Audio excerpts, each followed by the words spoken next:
All right, welcome everybody back. HSC Podcast. Got our sports segment coming at you. If you've been following, hopefully you have. If it's your first time listening, hit that subscribe button so you can get the weekly podcasts. We're doing sports, we're doing entertainment, mostly on the movie side, so you can watch either segment interests you or both. And here we go. So let's get into it. I guess, when we're talking sports, NBA playoffs is kind of the big thing, and we're going to get into that here in a little bit. Let's talk a little bit about podcasts in general. Derek, you'd sent an interesting video over that was just kind of cool. I do watch that podcast from time to time. It's not something I'm subscribed to, but I do watch a lot of sports podcasts. So the question I have, and as we're talking here, just around like not ex-athletes, because you're never not an athlete, I guess, but guys who played and then are retired or not playing anymore doing their podcasts. What do we like and what do we not like about some of these podcasts out there? Because everybody has a podcast now, right? We have a podcast. Yeah. It's awesome, right? What did the one comment said? You guys, everyone talks about the same things. Yeah. Well, I mean, it's true, right? Social Yeah. media pushes out a lot of different narratives, and when those go viral, everybody's talking about them, or they get around quickly, right? It's the shortest game of telephone ever. Right. But So, that's what do what you, think but about it. That's what people want to hear. yeah, what's happening? Yeah. So, So how about this podcast, sports in particular? You got athletes on there, so you got obviously Kelsey's. You've got Julian Edelman's one that's doing a lot of podcasting now. You've got the one you sent over with the basketball players. What's the name of that podcast? I think it's all the smoke. All the Smoke. Yeah, that's it. Yeah. And that one's great because there's a lot of there's different people on it, but there's the main group of guys. So just in general, do you get more from the athletes or just other podcasts? Like, what do we have to offer? What do sports analysts or media people or those kinds of things? Do you get more out of the athletes? Well, I guess it depends on what it is. I know for like me, I like the Rush with Max Crosby and his crew because they always have, interviews with players and everything. And that's cool. Like all the smoke, like I showed you, like when they have Mad Max on, it's hilarious. That guy Yeah. can really talk. But then some of the other podcasts, it's nice. Like during the draft times, I was watching like McShay and Mina Kimes and stuff, and they were doing draft shows and stuff. So I guess it all just depends on what you kind of feel like you want. It's always nice, like you can find team specific podcasts too. Like if you're a Bears or a Raiders fan, you could come here. Yep. Wes, what's your podcast? Are you into a lot of podcasts? What's your level there? Not really.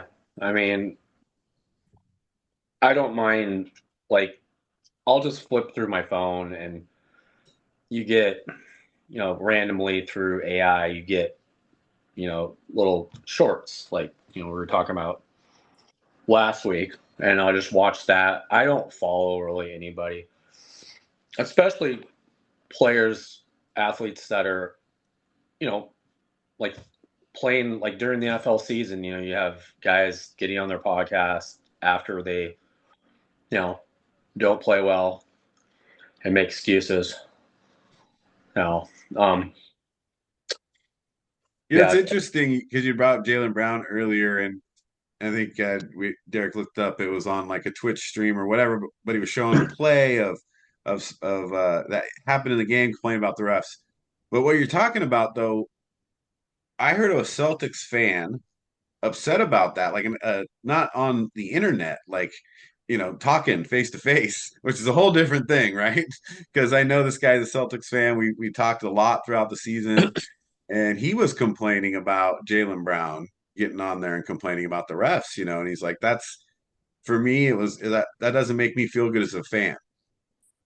Like you're making excuses. well, it's not he. There's more that he said. He said also like he's like, oh yeah, this was my favorite season of my career as a Celtic. I'm like, really? It was that great losing and choking in the first round? How does the average Celtic fan feel when you see you're the favorite basically in the Eastern Conference? Detroit's inexperienced. That's all there's to it. I mean, and you have a 3-1 lead, you lose. Okay, I get it. I'm gonna go lick my wounds in Cancun for 2 weeks. It's just a bad look. I don't care what it's Twitch, a podcast, the Today Show, Entertainment Tonight.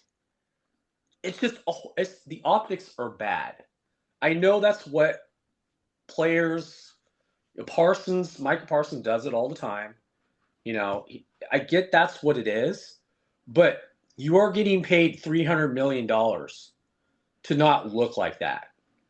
I don't know. Maybe I'm just old school. I'm sure Jerry Rice losing in the NFC Championship, he's not getting on a podcast complaining about, well, this call, that call. This is the greatest year ever.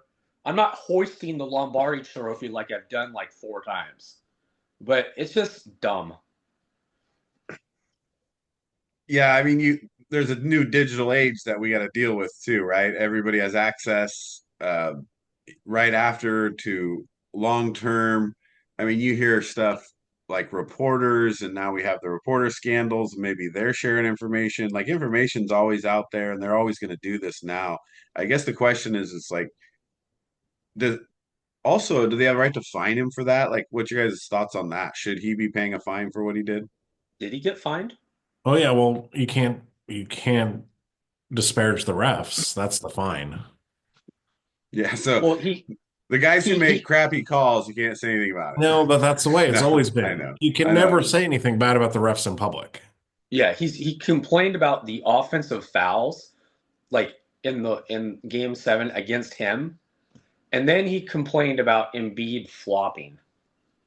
Like he just he's like, oh, Embiid just fly. He's a great player, but he flops and gets whatever he wants. It's dumb. Well, I kind of saw that in game 1 against the Knicks. Embiid was just like, ugh.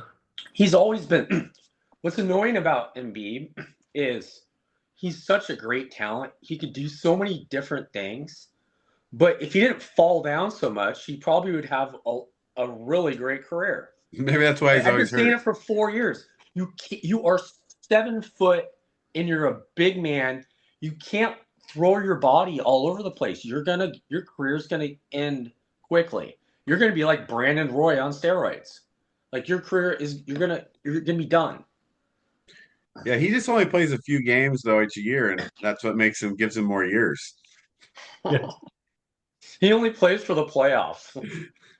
Not even that. I saw a stat on him and how many games he had missed, and it was ridiculous, Yeah. especially for how much he was getting paid. There's a funny stat a while back about his average, pay per game, considering he hadn't been playing any games, and it was just ridiculous amount, millions, Well, 30 I'm million or watching a something like that. video last night about, of course, where I get First Take, I get, a lot of different guys. And someone was talking about, well, what was wrong with Embiid in game 1? Oh, he was tired. No, he was hurt. He messed up his hip in game 7. And I watched all 4 people talk about Embiid. Yeah, well, he's just tired. Da, da, da. I go, no, he has a bad hip. And why is he not playing tonight? His hip and his ankle. So it's just like, I don't understand what is going on. Like, it's obvious. Of course he's tired. But he is also hurt. like he usually is. Yeah, they're gonna need him if they want to have any chance at that series, which I don't think they do anyway. Well, if OG doesn't play, it might be tough for the Knicks. Let's jump over to NBA playoffs then, right? And so Knicks, obviously win tonight, but that could be a tough loss in losing OG in that game. without OG up to this point, how are we feeling about our Eastern Conference pick for the Knicks? Well, I mean, that's the thing. When, and I'm not trying to be uh, disparaging, but the reason I thought the Knicks could go to the finals, but then I also was like, I don't know, is what they did today. They won, but it became Jalen Brunson hero ball. Yeah. I can't stand that. It's like the reason they beat the Hawks by 50 and destroyed the 76ers the game in the first game is because they had more assists and less turnovers.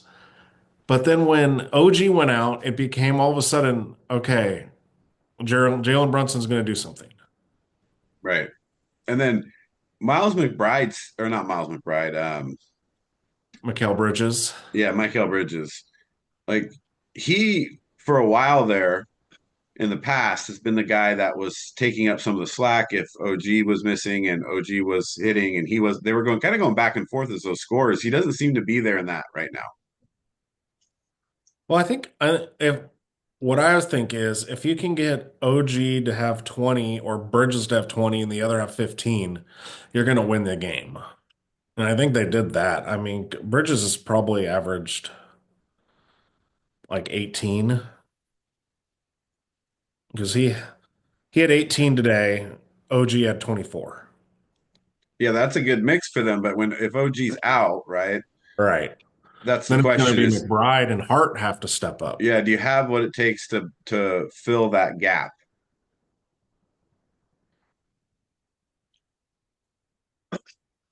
Well, I mean, Towns was in foul trouble, but he still had 20 and 10 and 7 assists in 27 minutes. Yeah. So in 27 minutes, he had 20, 10, and 7. Well, they've played a lot of players recently, obviously with blowouts. A lot of guys are getting a lot of minutes. So it's good for them to have some time to rest. And when you think about them right now, what chance does Philly have in this series? Seeing what the Knicks have done up to this point, they look pretty solid. What's Philly's odds here? Well, the playoffs don't start until a team loses on the road, loses at home, right? So the Knicks did what they're supposed to. Now, if Philly goes back and wins to in Philly, then it's a series. What do you think, Wes? Does Philly have a chance, or is New York 3-1, 4-0? Does it go to 7? I think winning both games at home pretty much made it really difficult for the Sixers. They really needed to split one of those games, and they didn't.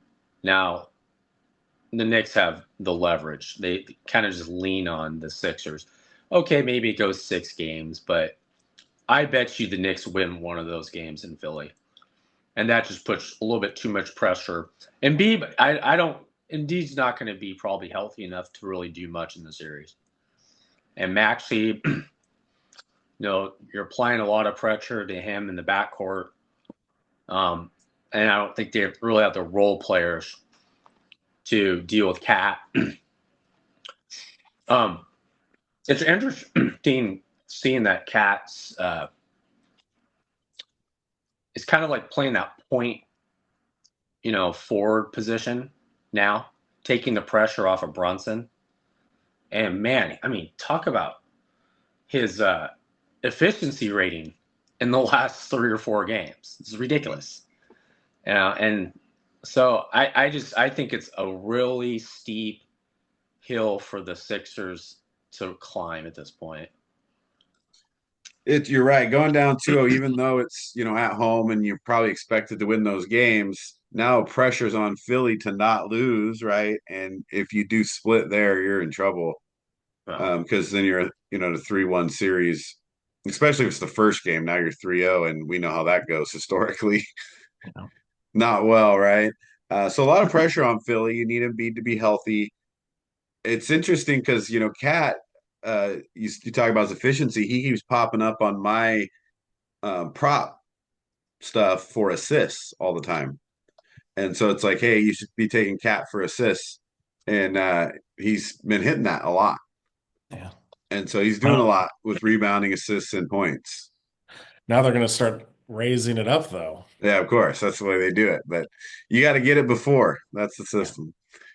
So I think I know I'm kind of on the same page as Wes. Is that yeah? I guess if you get both at home, you make it a series. It's 2-2. But man, that's a tough ask. I think for Philly at this point. They did have a chance at this game today. There was a tied game. Like midway through the fourth there, or a little bit later in the fourth, maybe 7-8 minutes, whatever. And New York just finished better. Yeah. So, and that's you could say, hey, you don't have another finisher. So if they get the ball to Maxi's hands, like they kind of did, and Maxi missed a couple shots, you need somebody else, and nobody else there to pick up the slack for Philly. Well, it should be Paul George. Yeah, he's not been closing games, in my opinion, as well as he's starting games or kind of playing middle. He needs to step up at the end of the game. So I can agree with that too. All right, well, let's jump over to Minnesota. So originally, Wes, you had said Minnesota beats Denver in the first round, and then Anthony gets hurt, and then Minnesota still wins. How wild was that first round, first of all? And then let's talk Minnesota Spurs. So first of all, beating Denver. How'd you know that? What gave you that feeling, and then what do they look like now? I just think top to bottom their lineup. I like their 10 players, their rotation. McDaniels, I think, really showed up. He's one of the best wing defenders in the NBA. In the NBA, I was a little concerned, when DiVincenzo went down. That really, I think if he stayed healthy, he didn't get hurt, they're a threat to win it all. And then Edwards, he went down, but it's interesting how in the first game, I'm like, you're really gonna play him in the first game? Like, it's like, and coming off the bench, it was smart. But Denver, I think what people don't talk about, and they're after the Game 7 loss, everyone kind of piled on Jokic. He did not have a good series. He, I think he was 19% from the 3-point line. He looked really tired, or there was something wrong and he's injured. And he's not the type of player to sit there and complain. He's not going to get on a podcast and be like, well, yeah, I just wasn't 100%. It's like he just didn't look like himself because, honestly, he's been doing this for years. He's been the best player in the NBA for 3 years. He's played a lot of games.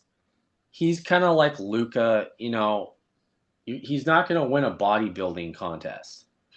But at some point, when you play a team like Denver that's just going to roll people at you all the time, and they got all sorts of types of defenders that can apply pressure, it just, and no one's going to step up. And Murray just Game 7 no-show.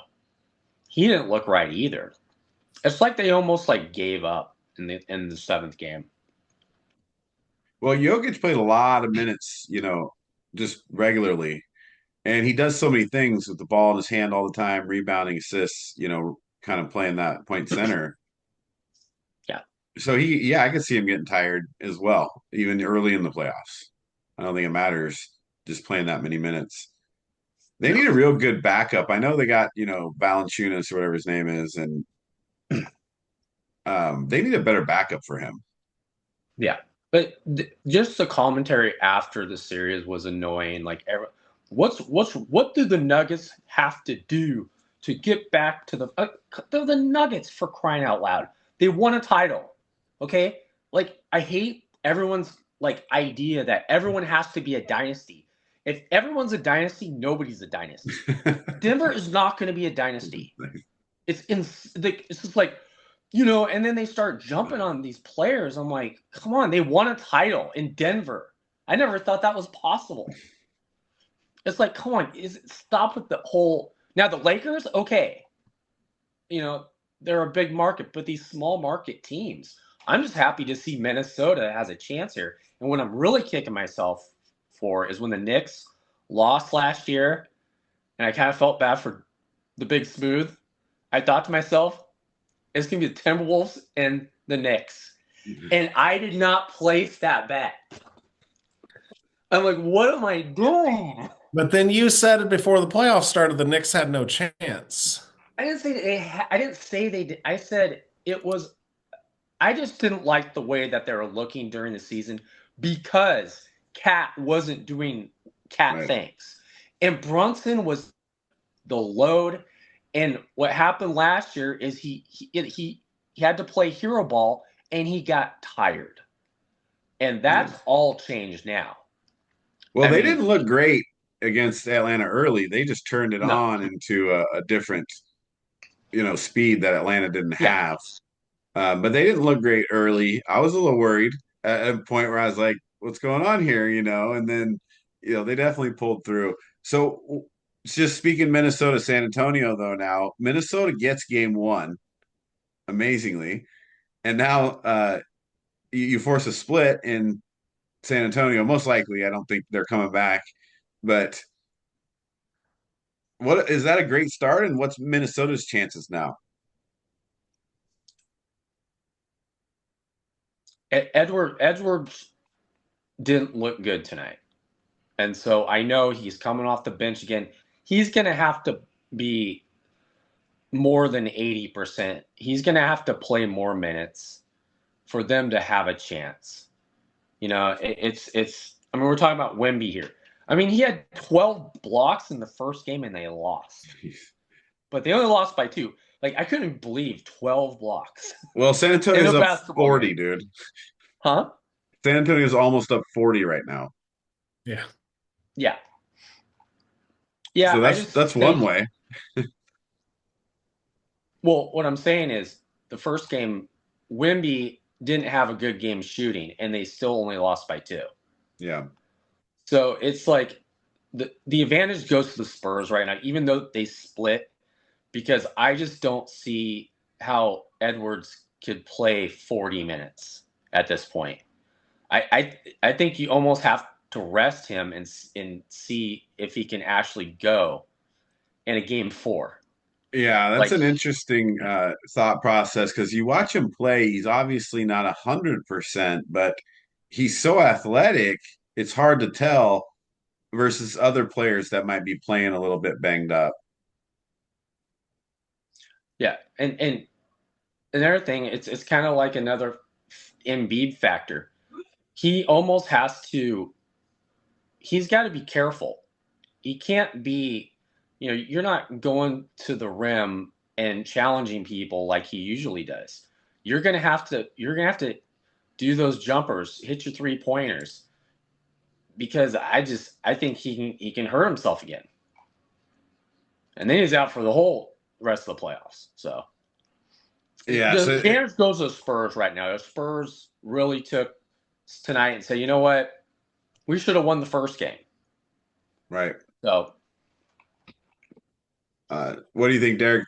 Does Minnesota have a chance here against the Spurs in the series? And how long will it go? Is it going to be a long series? Go 7? I think it goes 5. Oh, 5, huh? I mean, like Wes said, I don't know. Ant's not the same. And you're not wanting him out there shooting a bunch of 3-pointers.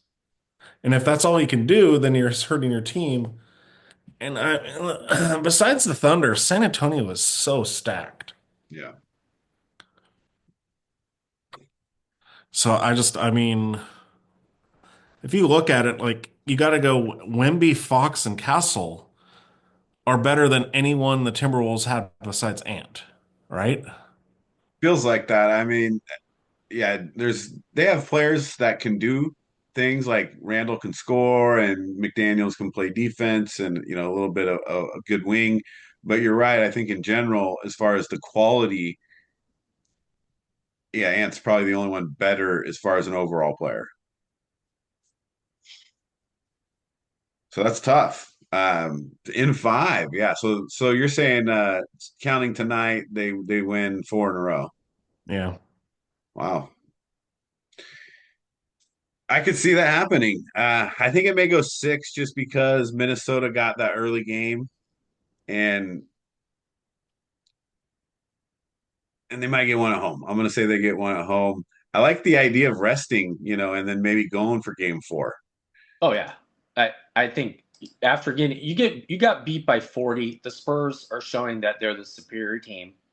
This is the only thing I'll say about the last couple of years is it's annoying watching these 7-game series. It's like a team takes a like even in the finals, like, oh, they lost by 40 or 30. It's like, why are we playing all these games? Like they're just gonna like, okay, we're gonna lose, so let's just get killed. It's like, oh, that's great basketball. That's great viewership right there. Like, but I just think they're the superior team. So yeah, I think again a tough hill for Minnesota. I would sit him the next game and take the loss and see if you can split them there. Right. Okay, so other two series, Pistons, Cavs, Thunder, Lakers. Let's just hit those real quick. I mean, I don't think the Lakers have much of a chance. I think Thunder's going to roll still. And then Cleveland and Pistons. I don't know, neither of them want to win, but Pistons are probably going to win out that game just based on youth. And it'll go back and forth in that series will probably go seven. And then in game 7, James Harden disappears again. Right. He doesn't even show up to the game. Speaking of disappearing game 7, I get it, Tatum, but really? Tatum's just like, yeah, I'm good. Well, here's the thing. I'm confused. They said knee, then they said leg. Then they said, well, they're worried about his Achilles again. So I just don't understand. Like, I guess it was his knee or whatever, but you know. Well, it had to be so bad that they were like, Yeah. oh, you could be out next year. So Yeah, it had to be bad for him to sit game 7. Right, it's elimination game and the whole season's play. I mean, and he's been playing right well. Yeah, but the one thing that I noticed is Tatum. Tatum was smart. He's like, I'm not high flying. I'm not dunking. I'm not doing it. He is like still being cautious. He's not he wasn't 100%, but he could still play. Right. You know, That's super cautious. Like I'm sitting out game 7, guys. that's really cautious. That's really Something cautious. that had to happen. That's Jay Cutler cautious, riding the bike on the sideline. You had to bring up Jay Cutler. Okay, Oh, no. so any last thoughts on the NBA playoffs here? We got our picks; they're still in. That's good. Uh, I'm still thinking Thunder Knicks in the finals. That's still my pick. yeah. Yeah, I'm still going Thunder, and I'm going with the Knicks. I just think they're just the best team in the East right now. They do look like it. Of the three of the four, I'm they're certainly not great. taking the Cavaliers. They're just too streaky. Like they're not consistent enough at They're all. lucky to beat Toronto. Hadn't seen All right. one Toronto game till game 7. Well, yeah, just think Right. about that. You had Celtics 76ers game 7, Magic Pistons game 7, and Raptors Cavs game 7. Yeah. Now they're going to say, see, this is why we have 7 games, because it's so competitive. Yeah, if they only had 5 games, the Celtics would have been advancing. And the Magic. They would have won. Yeah. The Magic has to be one of the worst chokes, right? Because if you look at that, they're up, what, 25 points or so at halftime or near half. And between that half and the whole next game, they got outscored by like 50 points, right? Well, that's that. You got to hand it to the Pistons. They didn't give up. They could have been like, oh man, we're out. Right. But they came back from 20 down to win game 6. And then I think then it's like, then Magic are like, oh shoot. Yeah, going into in game seven, it was just another disaster. But that's got to be just what a turnaround, though. From 25 points down and a half to go, almost eliminated, to then outscoring the other team by, 40, 50 points. Well, and that's like the new NBA. It's you shoot three pointers and you either shoot yourself out of the game or shoot yourself in the game. Look at the Celtics. Look how many threes I mean, the fourth quarter they were 1 for 12 from the field. Well, just in general they were bad, but and they kept jacking up threes, and everyone's questioning their philosophy about the analytics, the way they play basketball. It's like, well, we also have to understand they didn't have their second best or best player out there too. You know, Yeah. Only if they had a guy who was experienced and could shoot well and was a star player. That would have been great. But look at yeah, that he Larry could Bird. They would play have game won. seven. Larry Bird, they would have won. Oh, it's just well, I get it. He's injured. He's coming off a really bad injury, so you can't really give him too hard of a time. But man, how hard is that? I just don't buy the knee thing. Oh, his knee? Come on, dude. Like, look at Ant. He's playing his knee's all screwed up. Is playing.